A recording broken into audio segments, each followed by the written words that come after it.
Vamos a hablar acerca de las presiones sociales. Y bueno, te preguntarás, ¿qué son las presiones sociales? Bueno, todos lo sabemos porque todos los hemos vivido, pero no sabemos definirlo muy bien. Pero no te preocupes porque hoy vamos a hablar largo y tendido sobre este tema, sobre esas influencias que ejercen o que ejercemos sobre los otros y sobre nosotros mismos en un mismo grupo social con nuestros iguales. Vamos a ver cómo nos sentimos, cuáles son las problemáticas que se derivan de estas presiones sociales y cómo podemos reaccionar ante ellas para poder tener una autonomía y sobre todo una autoestima bien fuerte. Bienvenido a un nuevo episodio de Let's Go.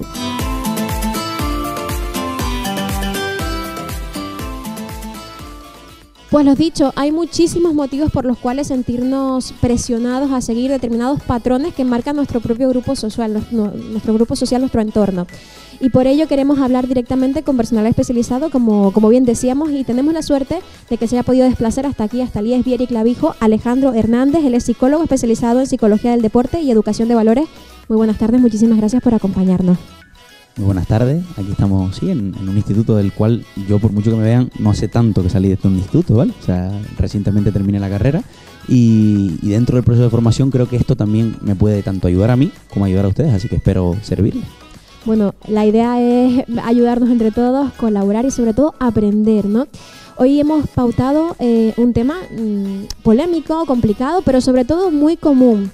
Y es que, aunque no sepamos muy bien en qué consiste, sí que lo hemos sentido y eso es bastante bueno en este caso, en el sentido de que vamos a saber de lo que estamos hablando, y malo porque no es algo positivo el sentirse presionado a realizar absolutamente nada en la vida. Por eso quería preguntarte que cómo influyen las presiones sociales dentro de cada persona, ¿no? Del individuo, cómo nos afectan. Bueno, pues sí que tienes razón, que es verdad que es algo del día a día, que es algo a lo que estamos acostumbrados a oír y sobre todo pues a vivir en primera persona. Seguro que cada uno de ustedes que hay aquí lo han vivido en mayor o menor medida, o incluso a lo mejor lo están viviendo hoy en día, muy probablemente. La presión social tiene varios matices que a mí me gustaría destacar, como por ejemplo entender que no todo en la vida pues es blanco o es negro, no tenemos las cosas o bien son del todo positivas o del todo negativas, pues con la presión social pasa lo mismo. La presión social nos lleva a hacer cosas positivas, como por ejemplo el hecho de que algunos de ustedes tengan aquí el mismo interés por el que se encuentran escuchando esta entrevista aquí, ya que ninguno de aquí, creo, viene obligado, ¿verdad? Entonces pues vienen aquí y más o menos les mueve lo mismo. O por ejemplo cuando tengo algún tipo de interés cultural, me gusta algún deporte en concreto, algún grupo musical, esa presión que ejerce el grupo también me ayuda a mantenerme unido a esas personas.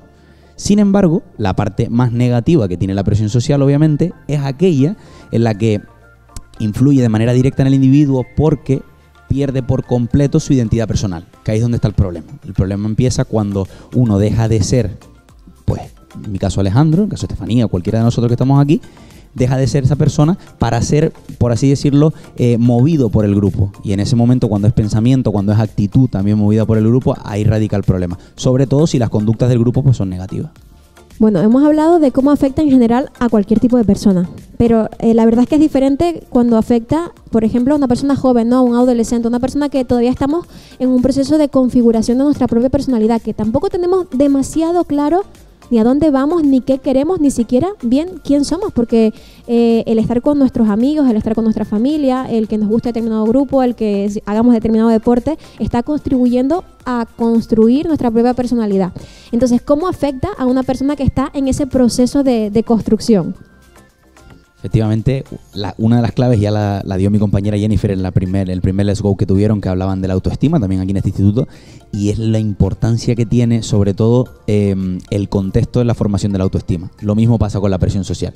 Yo no actuaré de la misma manera en un grupo de clase, por ejemplo, y aquí, en el contexto del cole, que si yo saliera de aquí y se reúnen los mismos fuera, pues no actuarán igual, eso lo sé yo, lo sabemos todos, y eso modifica también pues tanto mi conducta como cómo se ejerce, por así decir, la presión social sobre mí.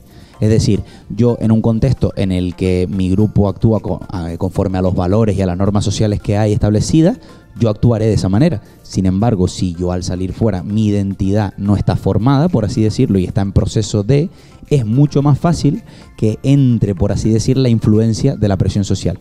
Entonces, en las personas más jóvenes, en los adolescentes, yo me sigo metiendo dentro de los jóvenes, ¿vale? Si no les importa, con permiso. Creo que el mayor problema que tenemos muchas veces es la necesidad, que no se asusten, es normal tenerla, somos seres sociales, de encajar en el grupo. Esa necesidad existe Y les aviso, como dice alerta spoiler, va a seguir pasando, ¿vale? Van a seguir teniendo esa necesidad de encajar en el grupo y es lo que les va a ir moviendo. Sin embargo, donde más influye, por así decir, en el adolescente es en ese desarrollo de la autoestima y de la personalidad que ustedes mismos están creando ahora mismo.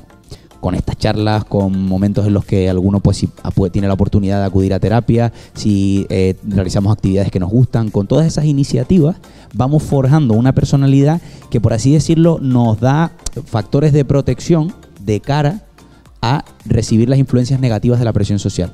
Entonces yo creo que esa es un poco la manera de cómo influye en nosotros, los jóvenes, el hecho de entender que el grupo sí o sí me va a afectar, somos seres sociales, pero tengo que ser yo en cierta medida el que decida de qué manera y hasta qué punto, sobre todo establecer esos límites de cómo me va a influir la presión del grupo en general. Bueno, esos efectos, esas consecuencias de cómo afecta la presión social, vamos a hablar en este caso de la negativa, ¿no? Te quería preguntar realmente cuáles son los problemas que puede acarrearnos si nos dejamos manejar, llevar, que nos controle esa presión social de forma negativa. Bueno, la principal desde mi punto de vista y la que avalan muchos estudios es la pérdida de autonomía de la persona. Con lo que conlleva eso, toda la autonomía conlleva la pérdida de autoestima, una peor valoración de uno mismo, y eso es lo que principalmente genera este problema.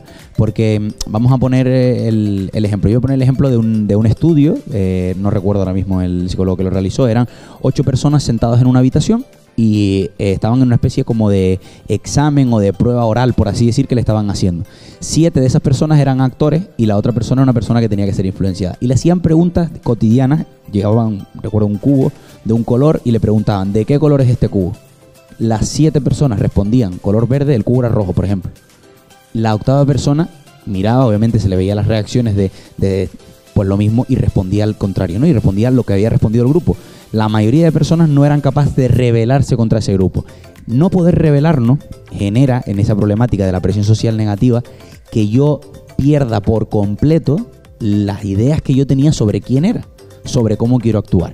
Yo vengo de base, en casa, en el colegio, con mis amigos, he creado una serie de valores que cada uno de ustedes tendrá. Yo tengo mis valores, yo sé que soy una persona bastante sincera y sin embargo no soy una persona que empatice mucho con los demás. Por ejemplo, tengo mis valores en los que soy mejor en esos valores y soy peor, por así decirlo. Entonces, lo mismo pasaría si el grupo, por ejemplo, ejerce una presión negativa de carácter, por ejemplo, violento. Voy a poner el ejemplo de los aficionados radicales de fútbol, por ejemplo, o de cualquier deporte. Esos aficionados radicales, el club deportivo tiene unos valores, esos valores que los comparte con el resto del grupo. Sin embargo, cuando pasa a un extremo en el que, por ejemplo, aparece el valor negativo de la violencia, de esa violencia extrema, se pierde totalmente la identidad de grupo de la persona que está ahí y actúa como tal.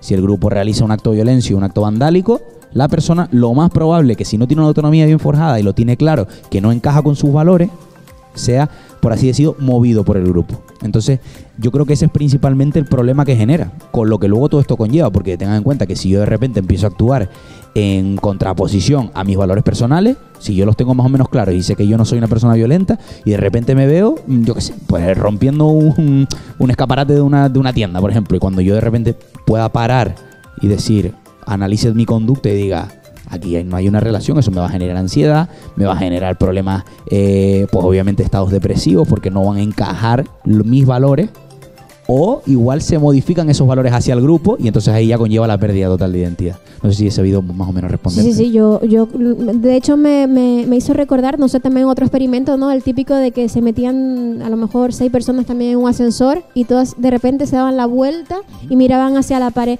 y de repente pues tú que no eras uno de esos actores, pues también te dabas la vuelta porque dices, bueno, pues nada, tendremos que hacer lo mismo que hace todo el mundo, ¿no? Seguir a la masa.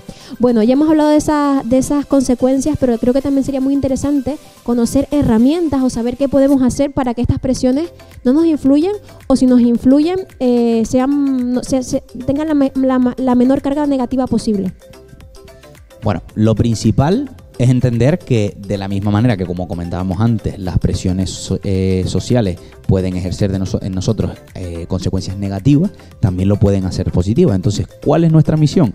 Nuestra misión es intentar estar rodeado de personas cuyos valores yo comparta con ellas, en la medida de lo que se permita. Obviamente no tengo por qué compartir valores con toda mi clase, pero sí con mi grupo de más allegados del grupo de clase, con mi familia o con gente fuera. Por ejemplo, yo que sé, pues si estoy en alguna actividad cultural, ya sea deporte, ya sea tocar algún instrumento, cualquier cosa que me reúna, actividades de teatro, estando aquí en un teatro, por ejemplo, pues que me reúnan con mi grupo, con un grupo de iguales, con el que yo coincida en valores. Es muy importante el hecho de que esos valores yo me sienta identificado y me sienta reflejado. En el momento de que yo esté en un grupo que no se adapta a mis valores, tengo que saberlo. La gran pregunta, ¿cómo conozco yo cuáles son mis valores y demás? Tengo que tratar de, yo les invito a cada uno de ustedes que están aquí a que intenten en algún momento en el que tengan más tranquilidad. No sé cómo les deja tranquilidad el instituto con tareas, trabajos, exámenes y demás, pero si tienen algún momento, les invito a que cerremos TikTok por un momento de Instagram y separen, nada, apenas 10-15 minutos, ¿vale? E intentemos hacer un listado de palabras que me identifiquen, por ejemplo, a mí. Digo palabras cualesquiera. Puede ser a nivel físico, puede ser a nivel actitudinal, cualquier cosa que les refleje. Como si quieren poner su mascota, me vale también, ¿vale? No pueden ponerla también. Y hagan una especie de... observen eso que han creado ahí y luego tradúzcanlo en actitudes positivas. Si a lo mejor, pues yo qué sé, pues pongo que... soy una persona que sonríe mucho, pues voy a poner que soy una persona risueña y lo pongo con actitudes concretas, de manera que yo tenga, por así decir, mi escala de valores clara y yo sepa quién soy. Y el otro consejo que les doy es que esto es como un entrenamiento, que tienen que seguir haciéndolo a lo largo del tiempo, porque obviamente los valores que tienen ustedes ahora no eran los mismos que tenían hace, me atrevería a decir, 6 meses, y ya imagínense si tiramos más atrás, ni serán los mismos. Pues ojalá que los que salgan de esta charla, pues a lo mejor se les haya despertado algo, pero ni dentro de a lo mejor de 2 semanas. En 2 semanas los valores también cambian. Intentamos mantenerlo lo más estable posible, pero sobre todo en la edad en la que están, pues obviamente es un proceso por el que tienen que seguir. Bueno, y en la edad en la que estoy también, yo que también estoy en proceso. Todos, no dejamos de mejorar y de aprender. Estos chicos son de primero de bachillerato. El año que viene tendrán que enfrentarse a una decisión bastante interesante, ¿no? Bastante importante que todos la hemos tenido que tomar cuando hemos tenido que decidir qué vamos a hacer con nuestro futuro. Si vamos primero a ir a la universidad o si vamos a hacer un FP o si vamos a dedicar un año a pensar en lo que queremos en nuestro futuro. Sea lo que sea, el plan llega un momento de un punto de inflexión, ¿no? De pensar en el futuro. Y en esos momentos es muy importante y vamos a tener que ser conscientes de que va a haber presión social. Por ejemplo, si tus padres son médicos, o a lo mejor les gustaría que tú también fueses médico y siguieras su camino, o tiene una ferretería y les gustaría que te quedaras con el negocio familiar, o yo qué sé, pues hay un montón de cosas que podrían hacer que esa decisión se viera condicionada a los patrones o a las tendencias que marcan tu grupo social a nivel tú a tú o a nivel superior o inferior. Bueno, pues en ese momento de esa disyuntiva tan importante, ¿qué consejo le darías de cara a las presiones sociales? Bueno, este consejo voy a intentar dar uno desde la visión como profesional y luego les voy a tratar de otra visión de una persona que tuvo que tomar esta decisión, pues ahora ya pues unos 6 años más o menos hará que tuve que tomar la decisión. La primera como profesional. Un consejo que se me olvidó de comentar antes y que va a colación de esto, es importante también tener un referente. Buscar una persona que sea referente en nuestra vida e intentar hacer posible que sea una persona que no sea mis iguales. Eso ayuda mucho. Por ejemplo, buscar a lo mejor algún profesor con el que me sienta identificado, mi padre, mi madre, algún otro familiar, algún amigo de mis padres, algún amigo de mi madre, cualquier persona que me pueda ayudar a mí. Seguro que todos están ahora mismo diciendo, y yo, a ver, y esta persona, bueno, a lo mejor mi entrenador, no sé, lo tendría que pensar. E intentar buscar sobre todo que esa persona se identifique con los mismos valores que ustedes. Repetimos lo mismo de antes, que igual que el grupo que busque tenga que tener los mismos valores. Pues, ¿por qué tiene esto importancia de cara a la decisión que van a tener que tomar? Pues porque, como bien comentabas, obviamente tenemos que normalizar que la presión va a estar ahí y vamos a tener que lidiar con ella. Y muy probablemente yo llegue a mis padres y le diga, mira, quiero hacer esto. Y mis padres me dirán, pues muy bien, te apoyamos en la decisión. O, sobre todo, a lo mejor tampoco pues nos pondrán esas trabas, ¿no? Porque obviamente pues podrá pasar y los padres tendrán su opinión al respecto. Que es muy importante tener claro cómo voy a comunicar o cómo quiero o por qué quiero yo realizar ese camino en mi vida. Si yo tengo claro que la formación que quiero hacer es X, tengo que ir a por esa formación teniendo claro por qué, en qué encaja conmigo, cómo encaja con mis actitudes y de qué manera puedo yo, no digamos convencer, porque no tenemos que convencer a nadie, pero los primeros que tenemos que estar convencidos de decisión somos nosotros, ¿vale? Y muy importante también, tengan en cuenta que la decisión va a decidir un camino. Sí, es definitiva para toda la vida y les va a encasillar y ya a partir de ahí no van a poder salir de ese molde en el que se han metido. Por supuesto que no, ¿vale? Que esa decisión que van a tomar, pues obviamente es moldeable, se puede modificar y de la misma manera que la autoestima fluctúa, los valores fluctúan, nosotros como personas, por consecuente, también lo hacemos y vamos cambiando. Entonces, si yo a lo largo de mi vida me di cuenta, en medio del proceso, que no era el camino que tenía que seguir, no puedo verlo como un tiempo perdido. Tengo que verlo como un tiempo que invertí, por qué lo decidí, pero de ahí la importancia de tomar la decisión y tener claro por qué la quiero tomar. Otra cosa es que luego cambie, ¿vale?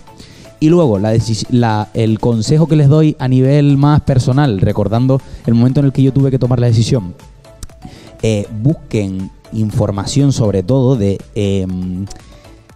no tanto qué salidas tiene la carrera o la opción formativa que vayan a elegir, sino cómo se identifican o qué describe a una persona que se dedica a esa profesión. Porque claro, a mí me preguntaban que era un psicólogo cuando yo tenía 16, 17 años y yo pues tenía más o menos la idea clara en base a lo que se sabía que era un psicólogo.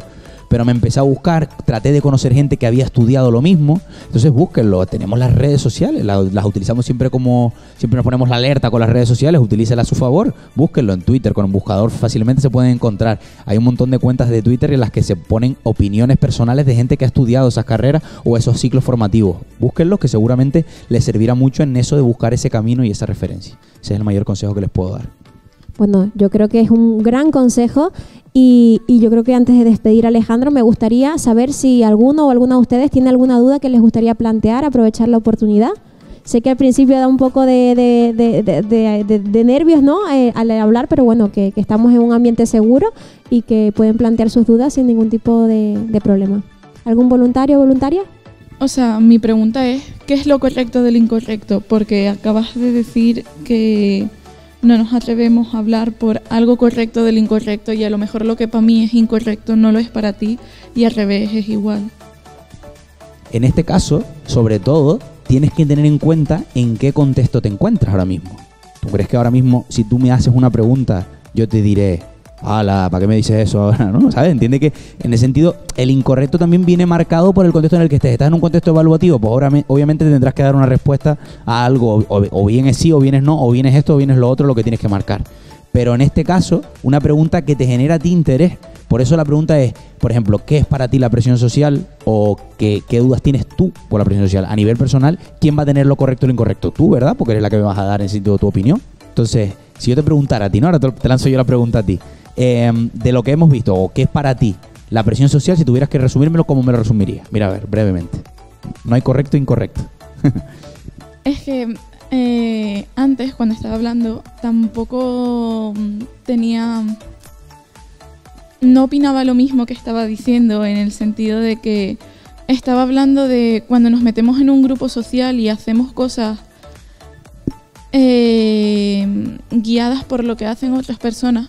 Considero que nadie hace nada guiado por lo que hacen otras personas, sino que en el fondo esas personas querían hacerlo y a lo mejor no se habían juntado con la gente necesaria para poder sacarlo fuera de ellos.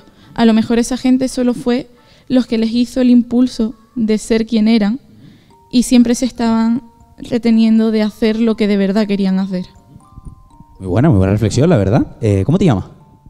Carmen, aquí ¿te acuerdas cómo comentaba antes que no hay un polo o el otro, no es un extremo o el otro? Entonces aquí hay un gran debate en el mundo de la psicología de lo que es la genética y lo que es el ambiente. Cuánto de la persona viene determinado por genética o por sus propios valores personales o cuánto viene determinado por el ambiente. Entonces muy probablemente ni lo que tú comentas se aleje tanto de la realidad, es decir, mis inquietudes propias que yo tengo me van guiando hacia qué grupo quiero llegar, ¿sabes? En ese sentido, lo que hablaba yo de realizar lo de los valores es para a lo mejor reformularlos incluso, porque si yo en una hoja veo que soy una persona violenta, igual me debería de plantear cuánto de eso encaja con los valores y normas sociales que hay establecidas. Pero obviamente lo que comentas tú de que una persona se guía hacia esos grupos y luego a lo mejor por consecuente las acciones de esos grupos guían la conducta de la persona, pero que sí, que vamos, que es una cosa que viene influenciada por la otra. Muchas gracias por la puntualización. Y nada, respecto a las compañeras que tienen que hacer el documental, para darle un breve consejo, ¿quiénes son? Que me levanten la mano, venga, que no les están enfocando ni nada ahí. Hola, ¿qué tal? Consejo que les doy, pero porque me gustaría verlo a mí, ese documental, y es que hablen de situaciones reales que ustedes hayan vivido. sean conscientes de que lo que más atrae, sobre todo a la hora de crear, obviamente que tiene que tener una información que tengo que dar y que tiene que ser verídica, sí, pero qué mejor que hacerla, que la gente pueda ver las inquietudes que tienen dos chicas de primero de bachillerato de Elías Viera y Clavijo, que sepan qué quieren transmitirle ustedes. Ese es mi mayor consejo, ya no a nivel audiovisual, sino a nivel de lo que me gustaría y a mí como consumidor de contenido, ver qué inquietudes tienen los adolescentes, qué presiones sociales han sufrido y sobre todo cómo han salido de esa situación, ¿vale? O cómo se puede llegar a salir de esa situación. Pues nada, chicos, muchísimas gracias a los que han participado, a los que han escuchado y sobre todo muchísimas gracias a Alejandro. Vamos a darle un fuerte aplauso. ¡Let's go! El Visual Radio de una generación asintomática. Conecta con un programa hecho por y para los jóvenes.